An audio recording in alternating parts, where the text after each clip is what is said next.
Capítulo 3. Margarita, la socia.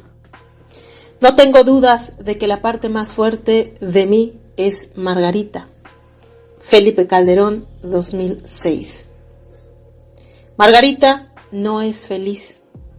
Lo sé porque la conozco mucho. La última vez que fui a Los Pinos y le mencioné el problema de Felipe, hizo como que no le importaba, como si le hablara de un cadáver. ¿Me puede explicar qué significa su infelicidad? Está molesta y frustrada. Lo disimula, pero lo sé. Felipe Calderón tiene muchos problemas con el alcohol, desde siempre, y esto le afecta mucho. No es fácil convivir con un marido alcohólico, con el agravante de ser el presidente. Es una pena, porque es una mujer inteligente y no merece vivir esta situación. Arturo Favela Gutiérrez habla despacio, quizá por temor a que lo escuchen. Es amable y franco. Dirige la Confraternidad Nacional de Iglesias Cristianas Evangélicas, Confraternice, y en las paredes y en su escritorio hay evidencia de su relación con varios presidentes mexicanos, desde Ernesto Zedillo hasta Andrés Manuel López Obrador. Con Margarita Zavala tiene una relación personal y asegura que la aprecia, que le da pena lo que vive con su marido y por eso conversa con ella para consolarla cada vez que puede. Aclaro que del único que soy amigo personal es de Andrés Manuel. Con Felipe Calderón la relación no existe. No me quiere y apenas me saluda. Muchos pastores cristianos son víctimas de esta guerra y le reclamé en público y en privado. Sufrimos persecución, extorsiones y asesinatos. Están asesinando a muchos jóvenes de los centros de rehabilitación contra las adicciones. Pero a Felipe Calderón no le importa y no nos atiende. Entonces llama a Margarita y ella sí se preocupa y actúa. Y cuando le digo lo que pienso de su marido, no se molesta, pues lo conoce bien. Se nota que ella tiene más poder que su marido, pero no puede contra su alcoholismo y su carácter. Su vida es muy triste, y eso que ya amenazó con abandonarlo. Relata el pastor y menea la cabeza. No es el único en afirmarlo durante este árido y demencial 2011. En el ocaso del sexenio y en la calle el aire se respira espeso, contaminado. Margarita no es feliz, declaran sus amigas y los pocos que la frecuentan. Ni siquiera se inscribió como senadora, una idea que le daba vueltas en la cabeza de los candidatos del blanquiazul. Sí, es extraño en una militante de tiempo completo como ella, pero esta vez se negó y las razones son obvias. El futuro político de Felipe Calderón, lejos del poder, es una de sus mayores preocupaciones. Agregan las amigas. Tiene mucho miedo por sus hijos más que por Felipe. Y le preocupan los juicios que puedan caer sobre su marido con respecto a los miles de víctimas de la guerra. Lo que le pasa a Ernesto Zedillo es una mala señal. El expresidente Ernesto Zedillo está acusado de genocidio en Estados Unidos debido a las víctimas de la matanza de indígenas de Acteal, ocurrida durante su mandato. He decidido que aquí entramos juntos y de aquí salimos juntos. Estoy orgullosa de la manera valiente en que el presidente ha cumplido su función y del amor y la pasión que puso. Orgullosa lo sigo hasta el final. Repite Margarita como un mantra. Simuladora de sentimientos en público. Margarita sabe evadirse cuando le preguntan por su futuro político y el de su marido. Sus palabras suenan vagas y todo parece color de rosa, pero no lo es. En medio de la tragedia más atroz de la historia contemporánea en México, la realidad que construye suena poco creíble. Me preocupa que estemos todos juntos, más que el lugar a donde vamos a ir. Tenemos claro que debemos responder hasta el final y ya veremos. ¿Qué le pasa cuando escucha críticas, cuando ve una caricatura o lee una opinión en contra? Porque están hablando del presidente, pero también de su esposo. Claro que duele, pero yo la verdad estoy orgullosísima de él. de que todos los días se levante pensando qué es lo mejor para México, y ese compromiso lo veo a diario. Al presidente le toca lidiar con muchas críticas, pero a usted no tanto.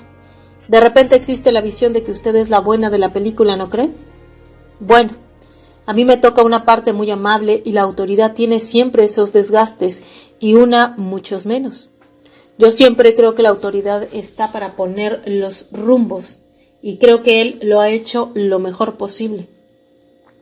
Aunque Pascal Beltrán del Río intenta indagar más y trata de buscarle la vuelta, Margarita Zavala no sale del libreto.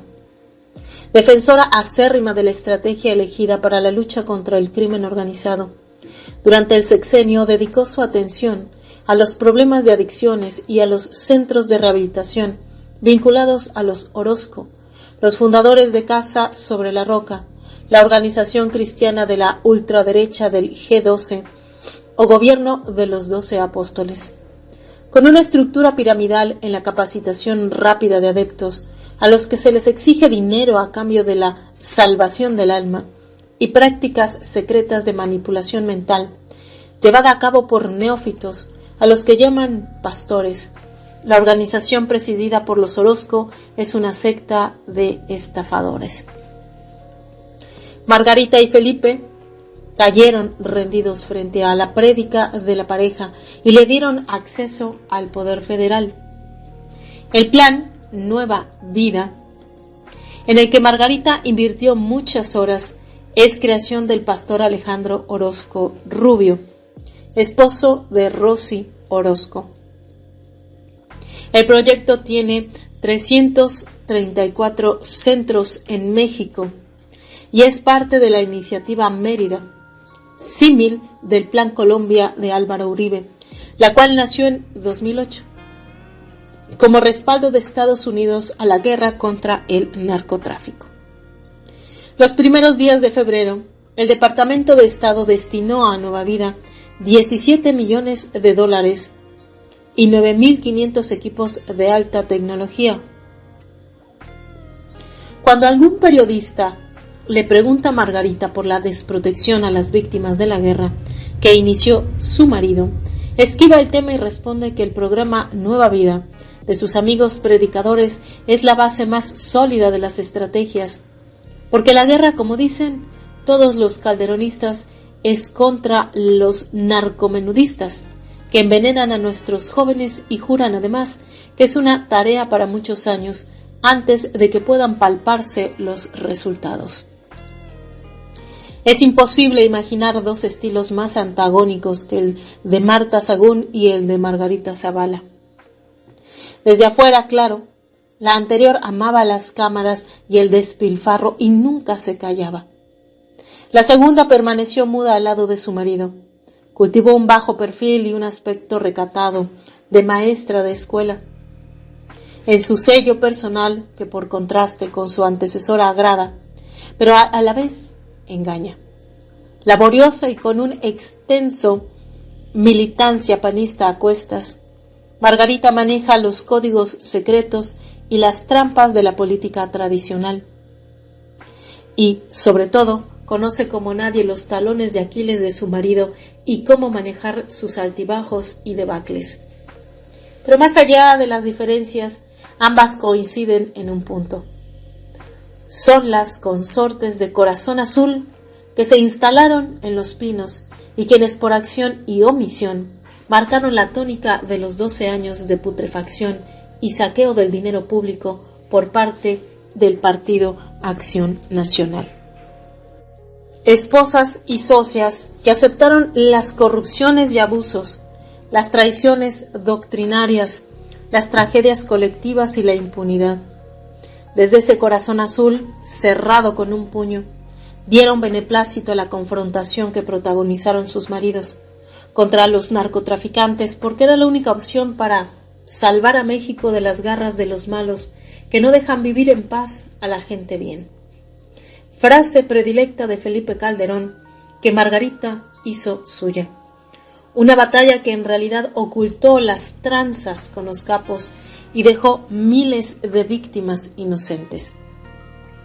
Fueron cómplices y socias del engaño, de los pactos mafiosos y del crimen que marcaron los sexenios panistas, donde las ideas se enterraron. El fin justificó los medios y el dinero fue la bandera. Ninguna fue ajena a la catarata de desgracias que se abatió sobre el país. Marta Sahagún fue el símbolo del enriquecimiento indebido. Exitosa lobista de los negociados de sus retoños, nunca le preocuparon los pobres, pero construyó una fundación de supuesta ayuda a los desprotegidos, misma que en realidad sirvió de tapadera de los enjuagues de la tribu. En el despoder exhibió las riquezas mal habidas en las revistas del corazón.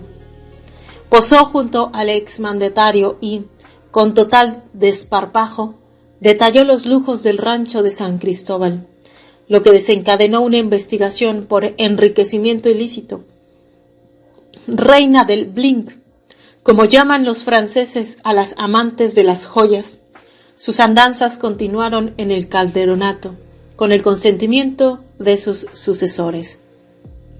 Margarita Zavala, por otro lado, es conservadora y desdeña el hedonismo y la frivolidad. Una católica ferviente y cercana al Opus Dei. Cuando era muy joven, tuvo intenciones de convertirse en monja, aunque su padre la convenció de abandonar dicha idea. Abanderada en contra del aborto y de la pastilla del día siguiente, asiste con frecuencia a rezar a la Basílica de Guadalupe. Sin embargo, ese catolicismo que abrazó desde niña convive con creencias religiosas de dudosa procedencia y obscuros objetivos. Durante la campaña de 2006, trabó amistad con Rosy Orozco y Alejandro Orozco Rubio, predicadores de la secta Casa sobre la Roca y asesores espirituales de la pareja. Ambos se transformaron en los personajes que más influyeron en la política del DIF, el cual ella dirigió junto con otras áreas del gobierno. Negociadora, política sagaz y de decisiones rápidas, sabe que la construcción de un poder propio implica maniobras a largo plazo y capacidad para actuar con frialdad. Y Margarita es fría y paciente. Nadie la ha visto estallar por alguna bronca, pero dicen que sepulta a sus enemigos y enemigas con indiferencia y la mirada gélida. No usa joyas ni ropa de marca. Es dueña de un estilo bohemio, en el cual no existen escotes, faldas cortas o tacones de aguja. Cabello lacio sobre los hombros, cara lavada, no le importa el mundo de la moda. Todo en ella es predecible. Faldas largas, blusas de colores neutros, vestidos sueltos y el rebozo artesanal, mismos que colecciona como Marta coleccionaba joyas. Cuando uno representa a un país, no debe cambiar de personalidad ni sus valores o creencias. Me enseñaron a ser auténtica y lo más transparente posible. Uno no tiene por qué cambiar por su cargo o por lo que tiene, sino valorar lo que es. Repitió cordialmente en varias entrevistas que le realizaron. Practica ejercicio, le gustan los deportes extremos y el fútbol americano. No bebe alcohol, aunque a veces sí se toma un tequila. No fumo, es buena madre, buena hija y mejor hermana. Además, se graduó de abogada con excelentes calificaciones, menos el carácter fuerte que pasa desapercibido hacia afuera y una intimidad blindada. Margarita engaña a quienes no la conocen. Márgara, como le dice su marido, parece ser la única cuya imagen sobrevive al hundimiento del Titanic. Misterios de la vida. Tal vez por eso algunos ciudadanos de a pie creen que es más buena que su marido, sobre el que colocan la lápida de piedra de los miles de muertos y desaparecidos. Sin embargo, ese rostro apacible esconde a una mujer fría y calculadora que puede ser despiadada contra quienes se interpongan en el camino de sus ambiciones. Y aunque ella pretende diferenciarse en público, nunca fue ajena a las decisiones que tomó Felipe Calderón mientras fue presidente, tampoco a las tragedias ni a la corrupción. El 5 de junio de 2009, a las 14:55 horas, el cielo de Hermosillo se oscureció y todas las desdichas se precipitaron sobre una guardería de niños, ubicada en la humilde colonia Y. Incapacitada para resguardar a 176 menores de edad por sus condiciones miserables y su falta de prevención y control por parte del Estado, dicha guardería compartió un archivo de documentos con la Secretaría de Hacienda del Gobierno de Sonora. Aparentemente, un sistema de aire acondicionado se sobrecalentó, se fundió y cayó sobre una pila de papeles, lo que generó un incendio que se trasladó rápidamente a la estancia donde los niños dormían la siesta. La construcción precaria con cielo raso de polietileno, sin puertas de emergencia, sin extinguidores de incendios y sin detectores de humo, se transformó en un escenario dantesco. Murieron 49 niños y los 106 que sobrevivieron quedaron con graves secuelas. Al día siguiente, el comunicado enviado desde Los Pinos decía lo siguiente: nuestros pensamientos, nuestras acciones y nuestras oraciones están con las familias que hoy están viviendo una terrible situación. Como mexicano, como padre de familia y como presidente de la República, estoy verdaderamente entristecido y consternado desde el momento en que me enteré de esta tragedia. Fin de la cita. Ninguna palabra, ningún escrito presidencial podía llevar consuelo a los padres. Muchos niños murieron quemados y otros asfixiados. Los bomberos que llegaron al lugar lloraban, vomitaban y se desmayaban por el impacto. Eran familias trabajadoras que, por necesidad y sin otra opción, dejaban a sus hijos en el parvulario. A los pocos días se reveló que Marcia Altagracia Gómez del Campo, prima de Margarita Zavala, era una de las dueñas de la guardería.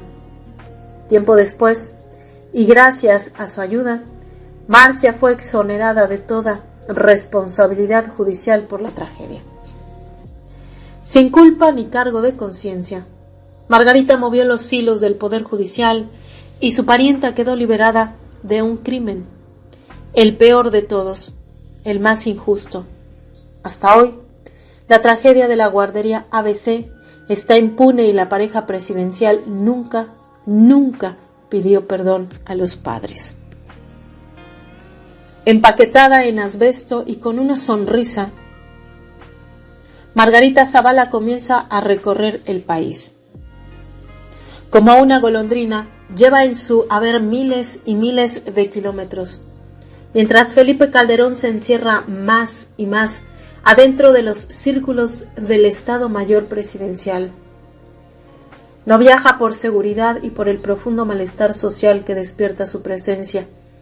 Lo hace su consorte, como si con ello quisiera suavizar los derrapes de su marido, la insolidaridad, el doble discurso, las promesas incumplidas, la violencia de la guerra. A pesar del desprestigio, su antecesora tiene un punto a su favor. Su marido no ingresó a Los Pinos por la puerta de atrás. Vicente Fox ganó en buena ley y acabó con 71 años de tricolor.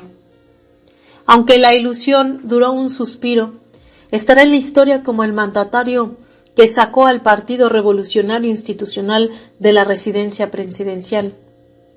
Margarita no puede enarbolar esta bandera, y Felipe Calderón quedará registrado como el mandatario del sexenio de la muerte y del fraude. La paz y la guerra. Llegó a Los Pinos con agenda propia y fue el poder detrás del trono, el que se refuerza en la intimidad con el conocimiento de las debilidades del otro, y que sabe cuándo y cómo hacerlo valer a su favor.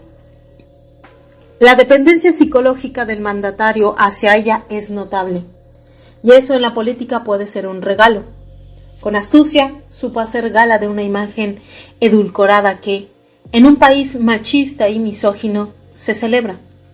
La mujer detrás del marido, sumisa y calladita, porque se ve más bonita. Margarita Zavala nació el 25 de julio de 1967.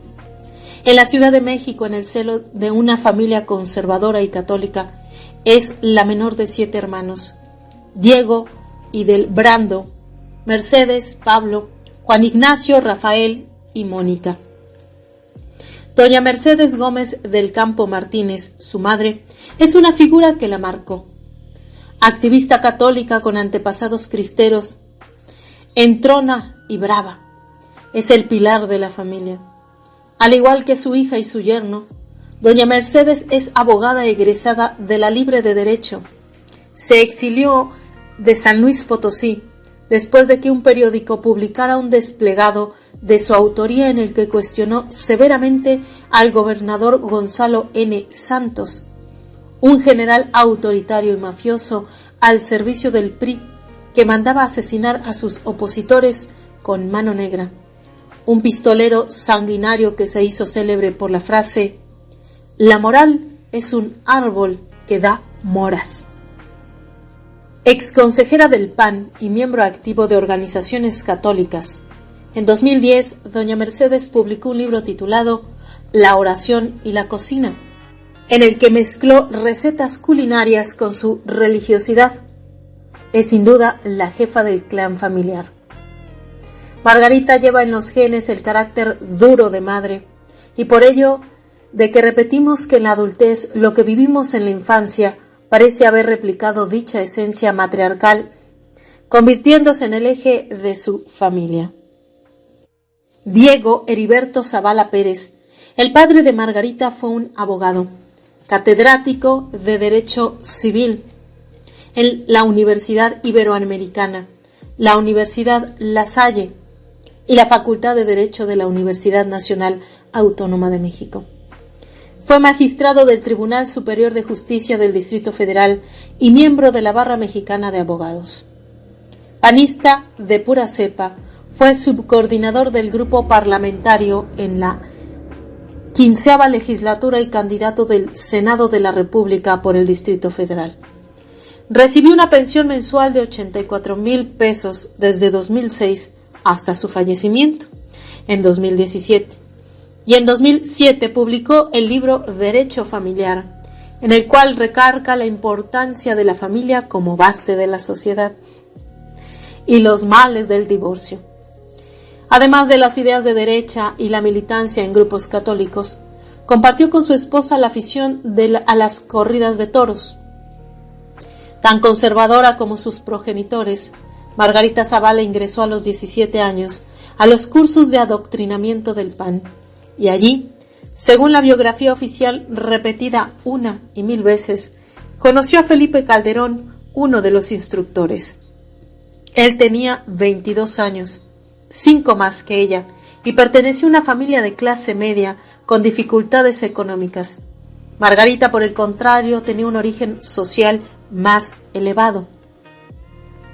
Al principio, la familia Zavala Gómez del Campo no recibió a Felipe con los brazos abiertos. Tuvo que pelearla duro.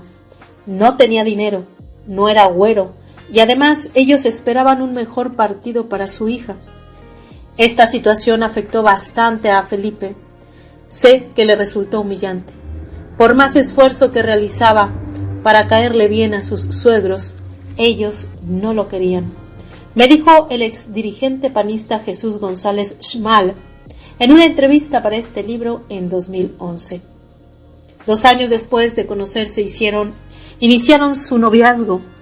La historia rosa que han repetido hasta el cansancio se refleja con precisión en El hijo desobediente, la autobiografía que escribió Felipe Calderón durante la campaña presidencial de 2006, que dice así: un hermoso sol de octubre enrojecía la tarde entre el Cerro del Águila y el Tisirate, medianas cumbres que nos gustaba escalar en la prepa, guiados por el padre Eliseo Albor, el director de Valladolid. Le dije a Margarita: Yo te regalo un sol con pueblo. No conversamos mucho más, pero comenzamos a andar por ahí por diciembre. 6 años después, el 9 de enero de 1993, nos casamos en la iglesia de Santa María Reina. En esa relación, Margarita siempre fue la que mandó, la más fuerte, la de las grandes decisiones. Es inteligente, más inteligente que Felipe, y él le tenía temor. Relata Manuel Espino, no sé por qué, pero cuando estaba con Margarita cambiaba, no gritaba, no madreaba. Ella lo miraba y él cambiaba el tono de voz, y siempre estaba buscando la aprobación de ella. Si ella decía que no, él daba marcha atrás. Me acuerdo que, cuando Felipe se recibió de abogado, vivíamos en Coyoacán y fuimos a una comida que hizo Rafael Septién, bateador de los Vaqueros de Dallas. Margarita lo había dejado y no sé por qué. Cada tanto, ella se cansaba y lo abandonaba. Esa vez comenzamos a tomar temprano y en un momento él estaba bien borracho y se subió al puente de Joco con unas chelas y decía que se iba a tirar porque Margarita no le hacía caso. Antonio Cepeda y yo evitamos que se tirara. Estaba muy triste y repetía: ¿por qué no me quieres? ¿Qué hice mal? Si lo único que hago es tratar de complacerla. Cuenta por su parte el expanista Francisco Solís Peón, mejor conocido como Pancho Cachondo, en una de las entrevistas que me dio para este libro. Solís Peón conoció a Felipe por medio de Carlos Castillo Peraza. Fue íntimo de Margarita, salían juntos y es de los poquísimos que conoce la intimidad de la pareja desde tiempos lejanos. Solís formó parte de la pandilla de panistas de la Libre de Derecho. ¿Y qué hicieron?, preguntó, imaginando la escena. Lo bajamos porque creíamos que no tenía convicciones serias de tirarse, pero estaba triste y si perdía el equilibrio con el pedo que tenía encima, seguro que se nos iba. En ese momento éramos jóvenes. A Felipe le gustaba la fiesta y cuando estábamos muy pedos terminábamos peleándonos con algún cabrón. Margarita nos acompañaba a veces. ¿Qué hacía? Margarita casi no bebe, pero aguantaba. Él comenzaba a tomar en la tarde o desde temprano y no paraba hasta terminar muy borracho. Yo me llevaba bien con ella, me prestaba sus apuntes y me contaba de su relación con Felipe, cuestiones íntimas que prefiero guardarme. Puedo decirle que se cansaba de sus cambios de humor, sus estallidos de cólera, no con ella sino con los demás. Y después de que te madreaba era como si no pasara nada. Hacía berrinche y se calmaba. Berrinche y se calmaba. En la política y en las fiestas. Y eso cansa a cualquiera. Uno se pone hasta la madre. Margarita también se cansaba y lo abandonaba. Y él se ponía borracho y amenazaba con tirarse de un puente. Siempre digo que otra hubiera sido la historia de México si aquel día Felipe se hubiera tirado del puente, ¿no? Abogada egresada de la Escuela Libre de Derecho, Margarita Zavala se recibió en un promedio de 9.5, mientras que Felipe lo hizo con un 9.2. Espléndida alumna de lo mejor, es muy formal. La definió en varias oportunidades el controvertido José Manuel Villalpando, protagonista de la escandalosa estafa de las celebridades del Bicentenario. La tesis con la que se graduó, paradójicamente, llevaba como título La Comisión Nacional de Derechos Humanos, antecedentes, estructuras y propuestas. Purificación Carpinteiro fue su maestra y la recuerda como una mujer inteligente, brava y conservadora. Margarita fue diputada por el Distrito Federal de 1994 a 1997 y diputada federal en la 19 legislatura del 2003 a 2006. Allí fue nombrada subcoordinadora de política social del grupo parlamentario del Blanquiazul. Luego se alejó para trabajar en la campaña electoral. Como diputada impulsó en el Distrito Federal la ley para las personas con discapacidad y con subcoordinadora trabajó para modificar las leyes a favor de la equidad de género. Es decir, no tuvo una actividad trascendente. Llegó a San Lázaro por la vía plurinominal, no por elección popular. La otra biografía de Margarita, Esther Zavala, la que se oculta detrás de su perfil público, de su intachable imagen como abogada de la libre de derecho, de su sobriedad y su aspecto de buena señora de casa, buena esposa y buena madre, alejada de la prepotencia e intolerancia de su marido, es la de una mujer con claroscuros. Los que la conocen dicen que pueden mostrarte esa sonrisa, esa cordialidad, pero por dentro es una hábil operadora política, todoterreno, pragmática y ambiciosa. No son pocos los que revelan haber sido víctimas de algunas actitudes y gestos que bordean el maltrato. Apenas asumió su lugar en la presidencia, pidió que a su declaración de bienes patrimoniales se le diera el carácter de confidencial, solo por las dudas. Ocultó sus beneficios materiales, cuentas bancarias, inversiones y acciones, situación que generó una intensa polémica y mostró una faceta desconocida de la chica que presumía de sus altos valores morales y fuertes convicciones doctrinarias y religiosas. Desde su curul luchó por la equidad de género, pero con una aclaración inamovible: no al aborto y no a la píldora del día después. Como abogada trabajó en el despacho Estrada González y de Obando, y como maestra de Derecho en el Instituto Asunción durante 15 años. Posee un carácter difícil y tiene fama de rencorosa. No olvida una traición, y en Los Pinos no vuela una mosca sin que ella lo sepa. Desde que era diputada federal, funge como mariscala en su batalla contra la despenalización del aborto. Para ella, el derecho a la vida existe desde que es concebido y un aborto innecesario va en contra de principios humanos y democráticos. Está convencida de que los cambios de México no se darán por medio de una revolución, sino por la vía pacífica de la sociedad. O por lo menos eso declara de manera pública. Se puede ser reformista respetando la ley, dijo en una entrevista para la revista El Mundo del Abogado, cuando Felipe Calderón era candidato a la presidencia.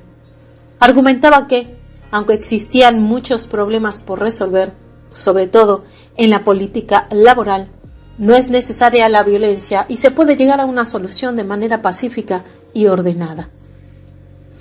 Extraña declaración sin miramientos, si miramos la monstruosa realidad.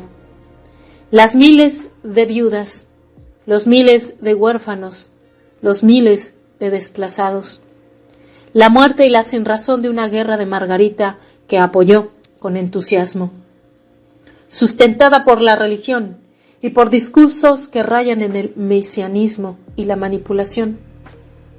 No queda más que preguntarse, ¿qué sucedió con aquella mujer que pregonaba la paz y la resolución de los conflictos sociales mediante la dedicación y el trabajo con los más humildes? ¿Qué la llevó a variar hacia el otro extremo? Toca con tu corazón el amor de los violentos, dijo en la Basílica de Guadalupe el 17 de diciembre de 2011. La acompañaban Felipe Calderón y sus hijos.